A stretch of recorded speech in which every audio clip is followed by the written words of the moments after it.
and welcome back to In Business Talks 2, Networking Nuggets, the podcast where we unlock the secrets to building powerful professional connections. I'm Ian. Hello, and I'm Tracey, and together we've been running dynamic and engaging events for almost 7 years, witnessing firsthand the incredible collaborations and lasting relationships that form when people come together. So whether online or face-to-face, our relaxed and informal networking events in Leeds, York, Harrogate, Wakefield and Wetherby are designed to create a no-pressure environment where meaningful connections can flourish. In this episode, we'll share some of the most valuable insights we've gathered from our years of hosting these events, from unexpected partnerships to lifelong friendships. We've seen it all and can't wait to help you unlock the potential of your professional network. So, grab a cuppa, settle in and join us as we dive into another nugget of networking wisdom. We're thrilled to have you with us on this journey, and whether you're a seasoned networker or you're just starting out, we promise you'll find something valuable in today's discussion. Let's get started and discover the magic that happens when business folk connect. In today's episode, we're diving into one of the most crucial steps in networking, preparing for the events. Whether you're attending a large event, a conference or a small meetup, the right preparation can make all the difference. So let's get started. Probably the first thing that we'd recommend before you attend any event is to set yourself some goals. Now, why would you say it's so important to set some clear goals, Ian, before attending a networking event? Well, setting clear goals can dramatically boost your success, basically. It gives you direction and purpose. Without clear goals, you might find yourself wandering aimlessly around the room, which can be sort of frustrating, ineffective, and it wastes a lot of valuable time as well. Yeah. It boosts your confidence as you achieve small wins and makes you more strategic in your interactions. Plus, having goals means you're more likely to follow up and build meaningful connections. You're there to meet people, whether you want to find a new client, make a key contact, or simply learn something new. Having specific goals helps you stay focused and make the most of your time. Essentially, setting goals turns your networking from a sort of casual meet and greet into something purposeful, effective and strategic, ensuring you get the most out of every interaction. So bearing that in mind, what are some examples of clear goals might you set for yourself at a networking event, do you think, Tracey? Well, you could aim to introduce yourself to at least 5 new people. Now, not everyone that you meet is going to be someone that you can do business with or collaborate with, but there will be people who eventually, when they get to know you, they'll recommend you to their network, hopefully. Yeah. And more than anything, they'll just become your business friends, which is invaluable, you know. Yeah, it's surprising how many friends you do make through networking. Yeah, especially if your social friends aren't business owners. Sometimes they don't understand what it's like running a business, do they? No. So just having those people as business, what we call business friends, business buddies. Yeah, you like business buddies, don't you? Yeah, is invaluable, really. Yeah, definitely. So another goal you might make is to schedule a follow-up coffee with at least one person you meet, because you never know where more in-depth conversations will lead. Yeah, you're right. When you have one-to-ones with people, that's the opportunity after network when you find out more about them and their business. So arranging for a coffee is the secret to get in there, have a chat with them, and then you can try and sell your product or service if you like. But at least you're finding out more about them and what they do. So that's important. Yeah. So I mean, setting these tangible goals will help you keep motivated, and it just ensures that you're not wasting your time, effort and money, really. The important thing is to remember you are, like you said, is that you're only there to arrange to meet for a coffee. You're not there to sell your product or service. Yeah, true. Now let's sort of talk about research. Tracey, how do you think you should go about researching an event and its attendees? What do you think you should do? Well, research is quite crucial, really, before you go to an event. I mean, obviously you're going to look at the list of events and pick out ones that you find interesting. So you look at the event's format and the agenda. I mean, it might be a structured event where you're expected to deliver your 60-second pitch. So make sure you prepare this in advance, because there's nothing worse, is there, than turning up at an event and not having anything prepared and you get put on the spot, really. So, check out the agenda. You might like a more structured, formatted networking event, but then on the other hand, you might prefer the relaxed events where you just go along and have a chat with people. Yeah. There are different types of events, lots of different types of yeah, events. yeah. And, there will be one to suit you, whether you like early mornings, whether you like later on in the evenings, whether you like a lunchtime one, whether you like to sit down and have some food with people, or whether it is just a casual get-together. There are different types, so make sure you find one that suits you. Yeah, my suggestion would be to try out the different ones and see what you prefer. Yeah, see what you prefer, and then you'll probably gravitate to one particular type more often than event. not. Yeah. Another thing you might want to do is check out if there's any speakers. If it is a more of a structured format, there might be a speaker, and just see if it aligns with your learning goals. If it's not something that you're interested in or that you think will benefit you and your business, then you might want to look at another event where there's a different speaker or just no speaker at all. It just depends on your personal preference, really. And lastly, now this is quite a hard one because it's finding out who's going. So if there's an attendee list available. Now, if the event's listed on LinkedIn, sometimes you can check out who's attending because people will say that they're going. And then you can have a look at them and look at their roles and their interests. And then you can maybe identify some people that you can connect with at the event and that you might want to meet. And you could also consider sending them a connection request before the event to break the ice.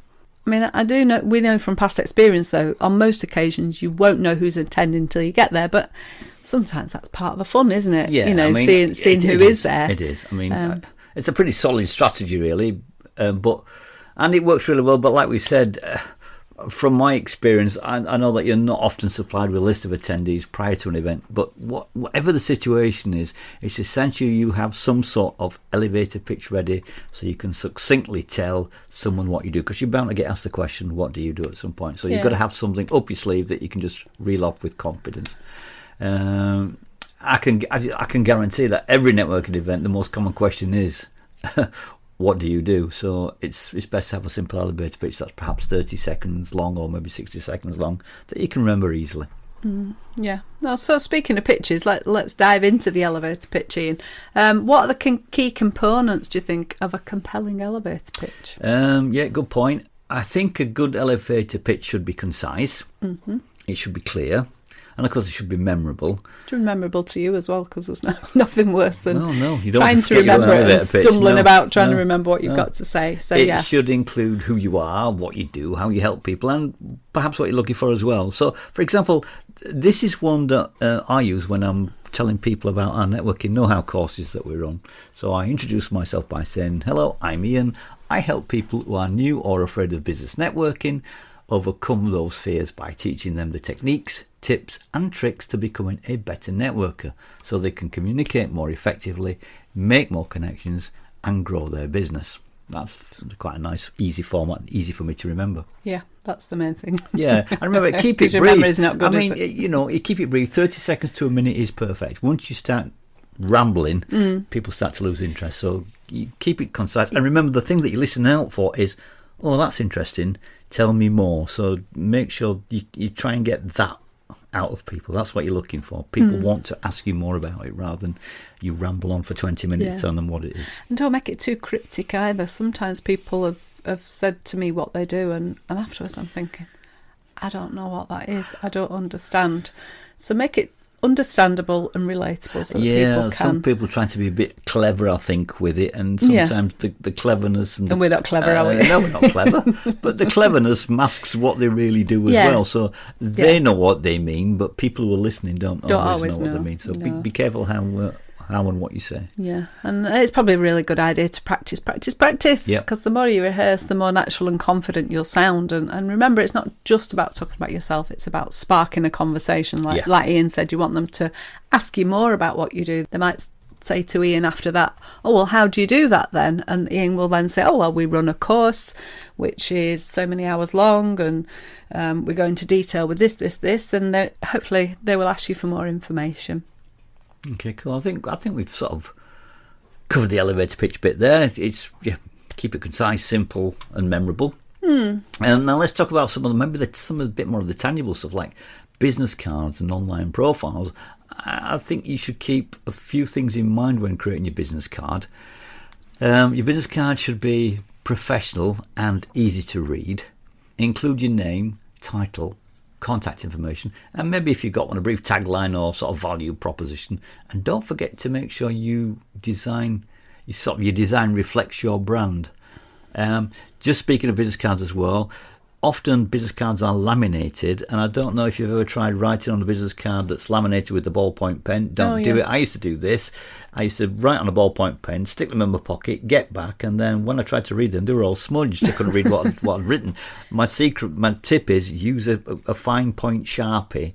Just to write on the card, it won't rub off then. You don't lose all the information you put on there. And do you think people are still using actual physical business cards these days? Yeah, I think a lot of people still do like the feel of a business card. We've seen it at our events, haven't we, where people hand out business cards. So in a lot of instances they do. But it's easier now, isn't it, I think? Online is so much easier, isn't it? I mean, we've got the digital versions as well, haven't we? I've got my LinkedIn digital version as well, so if I don't have any cards with me, which is rare, then I can just let them scan my digital LinkedIn QR code and we're connected, so it's easy. Do you want to explain how people can find their QR code on LinkedIn? Yeah, if you don't know how to do it, it's really simple. If you just open your LinkedIn screen, and then if you click on the search bar at the top, you get a little box in the right hand corner. You press that and there's your QR code. Simple. Yeah, if you can't find it, just give us a shout and we'll tell you where it is. We'll take you through it. But it's really easy to use. It's handy as well. And most businesses, most professionals are on LinkedIn these days, I think you'll find. Yeah. And speaking about LinkedIn, what about online profiles then, Tracey? How should people prepare their LinkedIn or professional profiles, do you think? Creating a strong LinkedIn profile, it's crucial for making a positive first impression in the professional world, I think. I think that is the go-to place these days for any business or professional, to have a LinkedIn profile.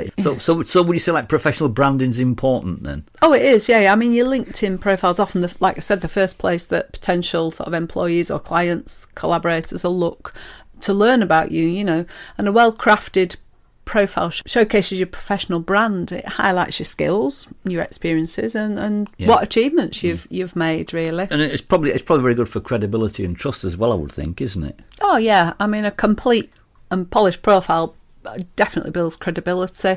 I mean, you can do this verification thing, can't you, now as well, which verifies that you are actually a bona fide person. You have to put your passport details in and your inside leg measurement and everything else. I'm not sure about that. So we haven't done that yet, but I know a lot of people who have. Yeah. I mean, you can include in it all your detailed work history, especially if you're as old as we are. You've got a right list. But yeah, you can people can endorse you and they can give you recommendations from colleagues and clients. So this all sort of goes towards helping to establish this trust and demonstrate your expertise in your field, really. And it's also great for networking opportunities as well, isn't it, if you think about it? Oh, God, yeah. I mean, LinkedIn's a really powerful networking tool. It's great for connecting. It's great for, just commenting on people's posts, which all goes to create that network, doesn't it? So your strong profile, it can also attract connections from industry leaders or recruiters and your peers, which clients, whatever, customers, it opens doors to new opportunities and collaborations. So I mean, it really is a powerful, and I suppose it gives you tool. Visibility and reach and as well, doesn't it? It gives you this, if you're on it, aren't you? Yeah, I mean, I think you've got to get the right keywords and kind of a compelling summary, and it means your profile can appear in search results. So it increases your visibility for those looking for your specific skills.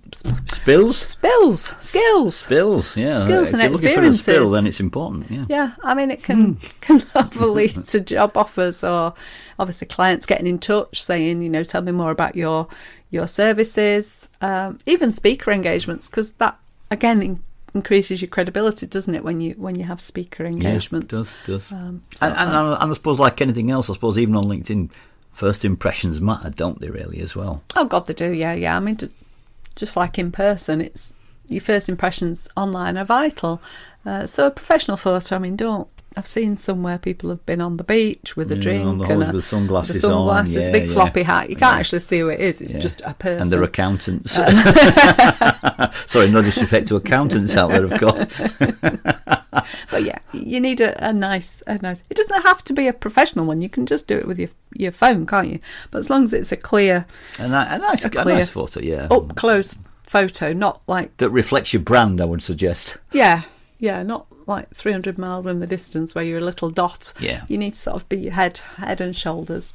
Yeah. Well, you do need an engaging headline and a well-written summary which can capture attention and make a lasting impression. So your online profile really should be up to date and ensure that your summary highlights your key skills and experiences, really. Yeah. And what about, it's all right being professional and polished, but what about sort of, I don't know, showcasing your personality? What do you think about that? Yeah, you can still got personality, haven't we? You can still showcase a bit of your personality in your LinkedIn profile. So you can definitely share your passions and your interests. You can do that within the post, but you can also do that within your headline and your summary, really. So if you want to share like your goals and stuff, it just makes you more relatable and memorable to other people. Yeah. And I suppose the important thing is, because I've seen some really, especially on LinkedIn, you see some photographs of people and they're now 20 years older. They were taken photographs 30 years ago and they've never put an up-to-date photograph. So I think it's important to stay updated. What about you? Yeah, not only photograph, but also like your new skills. If you've got any new skills, any projects that you've been working on, and any achievements. It just keeps your network informed about your professional growth, and it ensures your profile remains relevant, really. Yeah.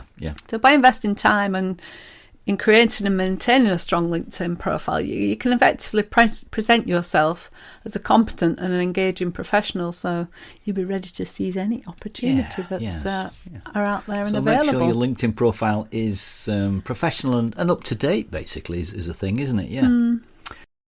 All right, before we move to our guest interview, which we're looking forward to, let's leave our listeners with a quick challenge, shall we? We like to leave our listeners with a quick challenge. So, Tracey, what's one actionable step they can take right now to prepare for the sort of next networking event? What is the one thing they think they could do? I think probably the best thing to do is to craft their elevator pitch. So just take maybe, half an hour to have a look at what you say to people. And it's a small step that can make a huge difference. If you don't know where to start, we've got a link on our website. Oh, yeah, I forgot about the link. And we'll put it in the show notes. And we can help you to create a basic 30-second pitch. It's a starting point, and it's something you can add to and change. It just gives you a bit of an idea what to say to start with, doesn't it? Yeah. I mean, once you've written your 30-second elevator pitch, it's not set in stone. No. You can change it. It might be that you're creating a new offering. So the next time you go, you might want to change your 30-second elevator pitch. It doesn't have to, just because you've written it today, it doesn't mean that you have to use the same one for now and eternity. You change it sometimes as you're going along with the different offerings and different ways you do things. Yeah, it's not fixed in stone. No. Great advice, Tracey, as ever. And for those tuning in, don't forget to subscribe to our In Business Talks 2 Networking Nuggets. Leave us a review and share this podcast with your friends. We love hearing your thoughts and experiences. Okay, so today's guest is Phil Myerscough of PJM Digital. Welcome, Phil. Lovely to see you. Hello, are you all right? Yes, thank you. Yes, we're good. Welcome, Phil. Thank you for joining us today. No worries. I suppose before we start, we should find out a little bit more about what you do, Phil. Tell us what you do. Yeah, so I run an e-commerce agency, so I'm sort of one-man limited company, but I work with lots of sort of specialists and freelancers, and we probably punch above our weight a little bit in terms of what we do. My background before setting up the business, which was 7.5 years ago, I was an e-commerce manager for 18-ish years. So I started back in the day at Richard Sounds, a hi-fi retailer, when I was down in London. And I was their sort of first e-commerce manager, moved up to Yorkshire and ran primarily fashion businesses around Yorkshire, from sort of kids wear to the senior market to the sort of mid-market. And then my final sort of proper job, in inverted commas, was selling the jumpers for the James Bond movies when I worked at N Peel. So I was there for about a year and a half. And then And then so worked from all sorts of sort of sizes, from I think one man sort of e-commerce departments, which was my last job, to when I was head of e-commerce at Kaleidoscope. I had sort of 6 people on the team, and we're turning over millions of quid.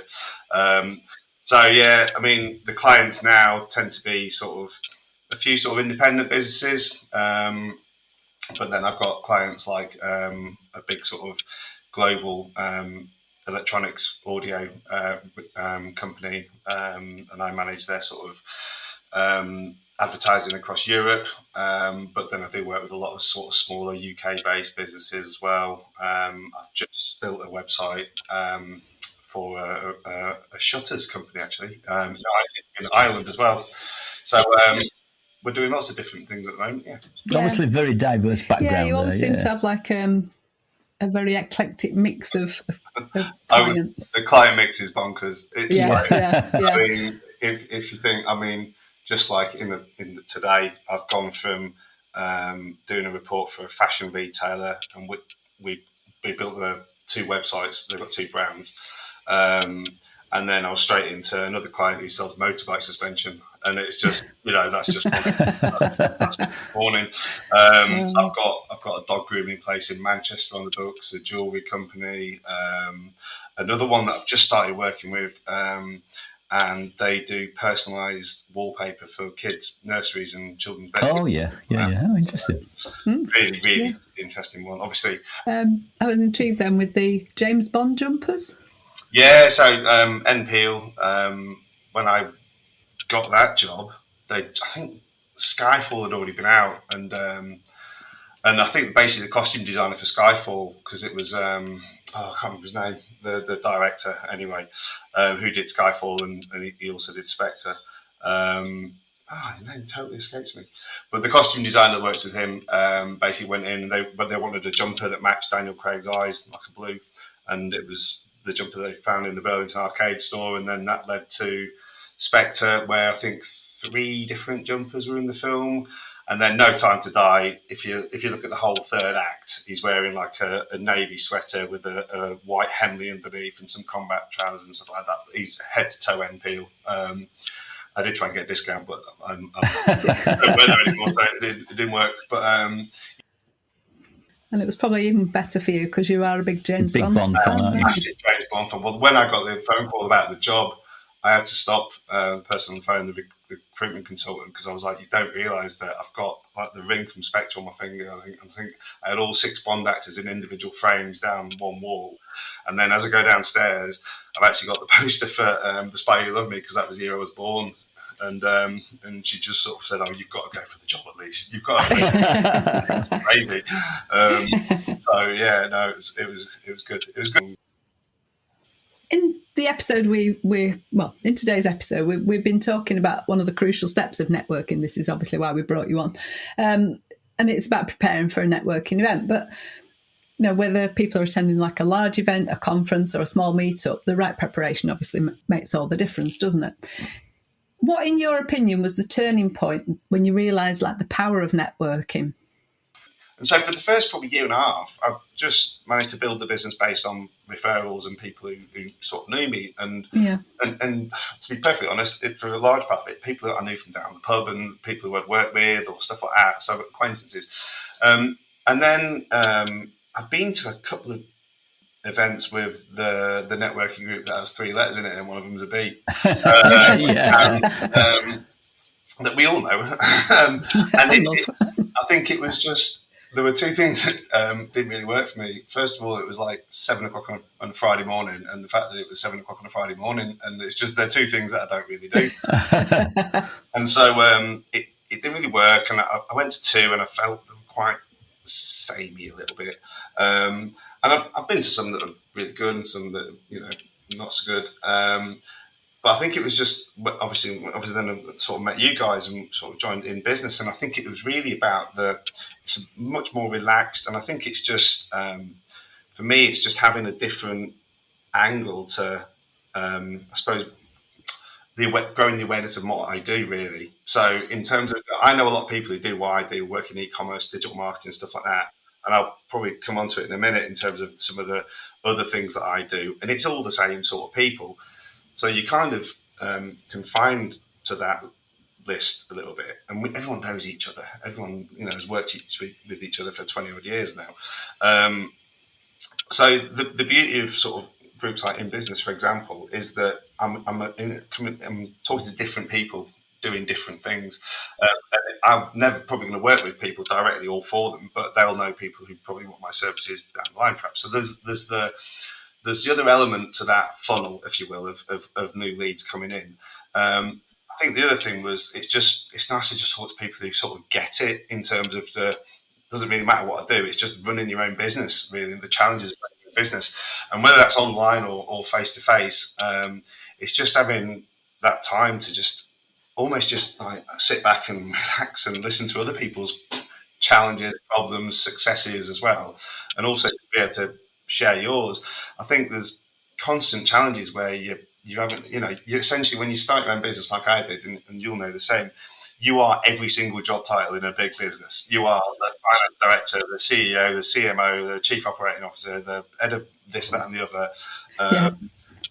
Ship's cat.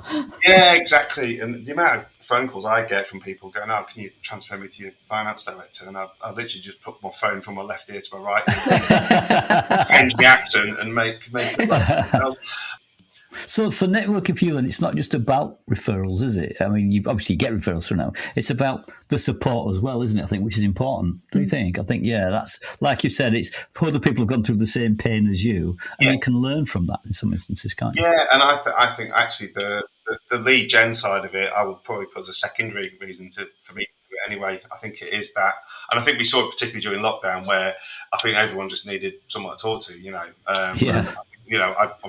I joined In Business as a member, I think, like the week before we locked down as well. And I just come back from Panama, bright red. And it was an absolute godsend having that keeping going, because it was quite a difficult time for everyone. Yeah, it was. And I think it was good that that's kept going. I mean, just to sort of build on that a little bit more, I obviously, as you know, run Bradford Digital, which is my own sort of networking group now, and that's kind of fueled by you guys and In Business and some other things that I go to around the country. So Manchester, London, I sort of cast myself quite wide geographically, and so Bradford Digital was, around, let's try and bring together the good people doing really good digital things in Bradford. That sounds like it's a bit of a closed shop, but actually everyone works in digital these days. We're doing a podcast now, so this is a digital medium. So everyone will learn something from everyone in that room. And, we've got a nice little network of sort of 30, 40, 50 people sometimes. And it's born on the good networking experience that I've had over the past 5-6 years.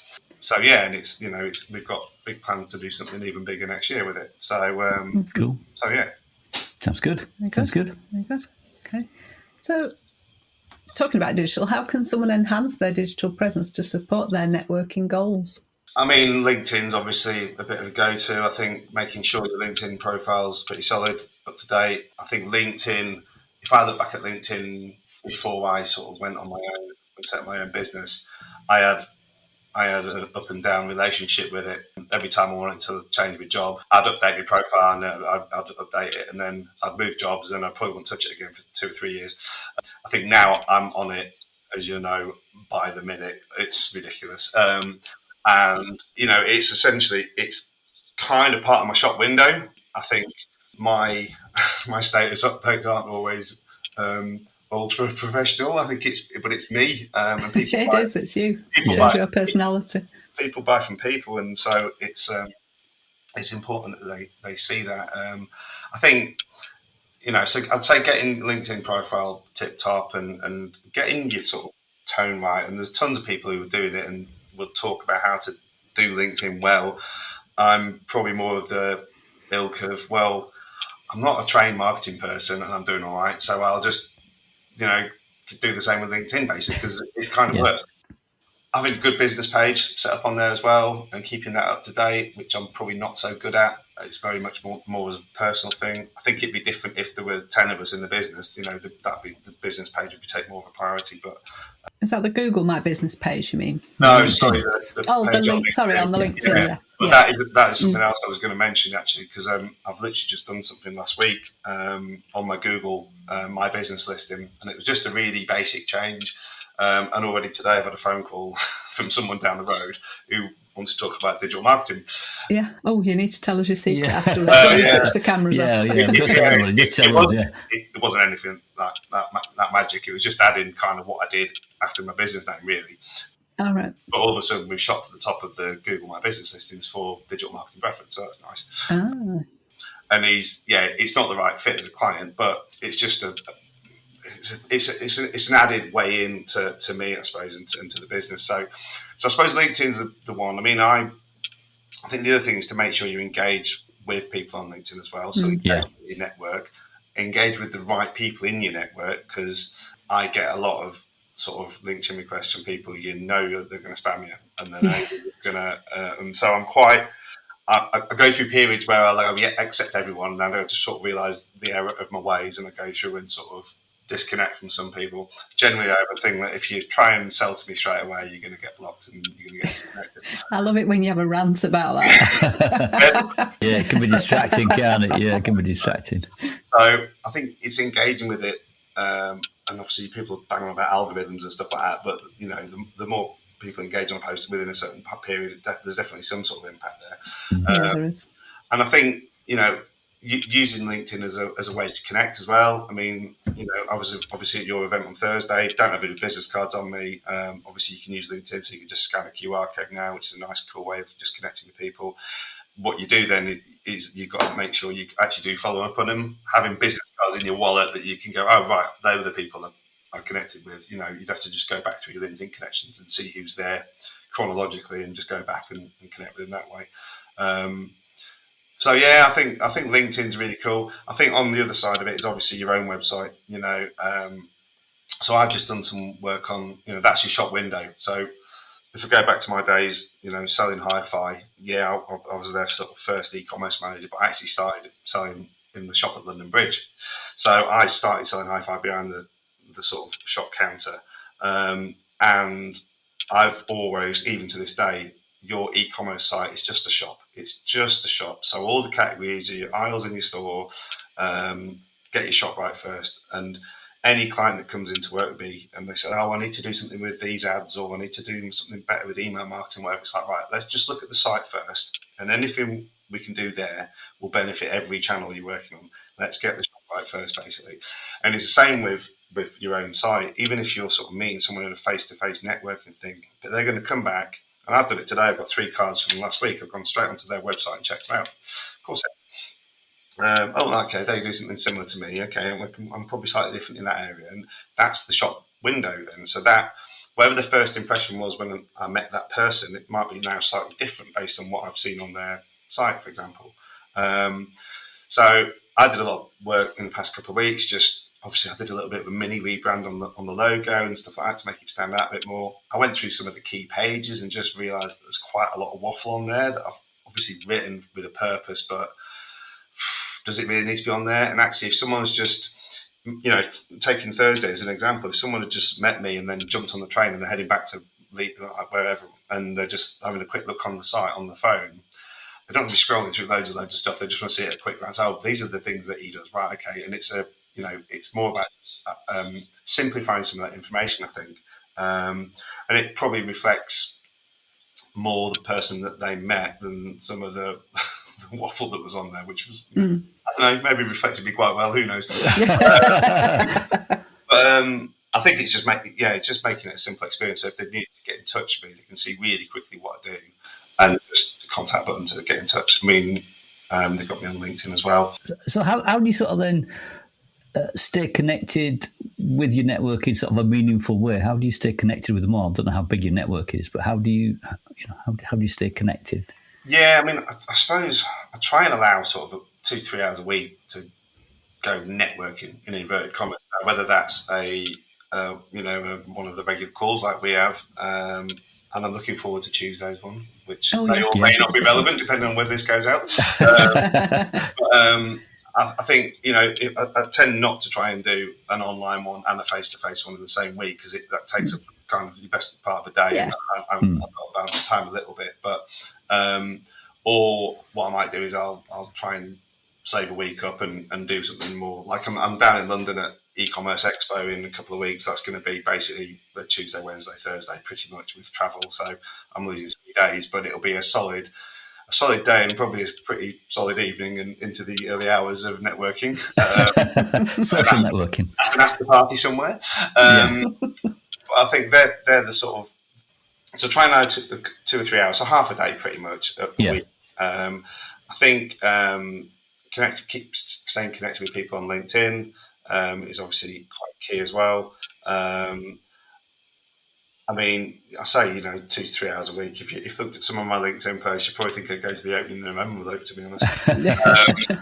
But I think I've got a nice mix of groups as well. So there's obviously in business, there's things I'm doing here with Bradford Digital. The fact that I'm in a co-working space with my office, so there's tons of people coming in and out all the time. We've got Bradford City Business Club, which is on every quarter. There's another one that's on every month downstairs, which is a little bit smaller. And I also try and mix it up geographically as well. So, I'm in quite heavily into sort of... a networking tart, basically. Yeah. Probably, yeah. A little bit. It's funny though, 'cause, it's like it does seem to be like September is sort of expo month. I think I'm in London, Manchester, Harrogate. I'm at the Belfry in Birmingham. So if you had to boil it down to its lowest common denominator, what is your actual reason for networking? Why do you network, Phil? I think so. I'm lucky in that I've worked with sort of big businesses probably from when I started. So 1999, 2000 when I joined Richard Sounds. So Richard Sounds, I was really lucky that I've worked with a bunch of really fun people, and we're still really good friends now. I mean, Richard Sounds were a client not that many years ago, 4 or 5 years ago. So I could walk into head office there and I know everyone. It's brilliant. I was only there for 3.5 years. And then I've worked in Red Cats, which was a massive company, part of PPR, which was an even bigger company. I used to work with people in France, Portugal, all over the place. Damart, again, big company. That's a French business, so I was back over in France, literally next door to La Redoute, working with colleagues there. I'm quite a social person, I suppose, so I'm always used to working with bigger pools of people, basically. And my job was to build teams up. And I went to FGH, and there was, I had 6 people on the team, so I was constantly liaising with other brands and other businesses, other parts of the business and stuff like that. When you're on your own, it's a one-man business. Yeah, like I am now, it can be quite a lonely place, I suppose. So the main reason for me to go networking would be to have that sort of contact with people and to share tips and stuff like that. I'm still figuring out this sort of business market, really. I know what I do. I get that bit. Running a business is challenging every day, and I think it's I probably underestimated it, in the early days. And I've also changed. I started off as probably thinking of myself more as a freelancer, and now I treat it more as I even went through the website and changed it from sort of I and me to us and we, and it's an agency, because even though it's me sort of at the coalface, I'm actually surrounding myself with people who are really helping sustain the business. So whether that's freelancers or other agencies or partners or whatever it is, it's me that you see and you deal with, but there are sometimes other people sort of behind the scenes, and I've worked with a lot of people, some of which I've met through in business even, to work on these clients and sort of take their business further forward as well. So for me, it's that collaboration. There you go. There's collaboration. So it's not just about referrals for you, then, is it? What I'm detecting it's about referrals, because obviously you want business, but it's about support. It's about community, that sort of thing. Would you say that's a strong? Yeah, I think people around you. Yeah, you're absolutely right. I think it's kind of what I just alluded to is that the sort of the lead gen, if you will, is a secondary thing.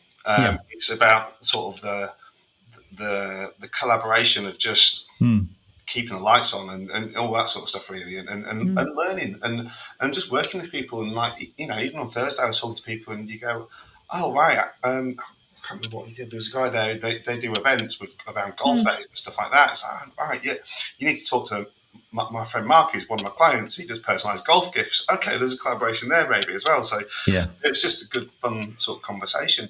I mean, when you're in a small business, I have people saying to me all the time, "Oh, it must be good being your own boss," and it's like, yeah, it is. And then and some days I genuinely feel like that. Yeah. And other days you think, well, I've actually got 12 bosses. I've just got 12 people out there who are like emailing, phoning, and their expectations are somewhere up here. What I can deliver and how I prioritise all that sometimes is quite difficult. And I think also that their expectations aren't often aligned with the invoice that I'm sending them at the end of the month. So it's just balancing the fact that you're running your own business, but you're also, like for me, I feel like sometimes I'm actually running 13, 14 different businesses, really, because I tend to be one-man marketing department, and I'm constantly having to be aware of changes in the industry. I mean, Google rolls out an update on something, and then you go, right, hang on a minute, how many clients has that affected? So you got to work through 2/3 of your clients just to go and isolate some of these issues and things like that, perhaps, as well as then obviously then go, right, how does that affect my business anyway? But I think it's definitely the community aspect and the collaboration side of it. And I think the secondary part of that is that the lead generation, the awareness, the business will come. Getting your name out there. Yeah, totally. Excellent. Yeah. Phil, thank you. Thank you for some interesting insights. Really insights. interesting conversation there, Phil. Thank you. Yeah, some good insights, I think, from that. Good. Thank you for your contributions, and no doubt we'll see you very, very soon. Yeah. Oh, love to see you. Thank you, Phil. Take care. Take care, Phil. Bye-bye. Bye. Bye-bye. Thanks for joining us today. We really hope you feel inspired and ready to tackle your next networking event with confidence. Remember that preparation is the key to success. Yeah, and so why not join us next time as we discuss making connections at networking events, how to start conversations, how to build rapport and leave a lasting impression. If you're wanting to know more about networking, then check out our downloadable networking know-how course. Whether you're new to networking or simply looking to improve your skills, our expert guidance will take you through the process and provide you with practical tips and techniques to help you make more meaningful connections. By the end of the course, you'll feel comfortable and confident reaching out to others and making small talk and creating valuable relationships. You'll learn how to network like a pro, and you'll leave the course with a whole new level of confidence, ready to build your professional network and reach your goals. And it's broken down into 8 easily digestible sections in which you'll learn things like the benefits of networking, why you're networking, how to set goals and objectives, how to introduce yourself, how to start and end a conversation, following up, plus some surprises too. Details will be in the show notes. Until then, keep networking and building those relationships, and remember, together we are in business. Goodbye. Goodbye.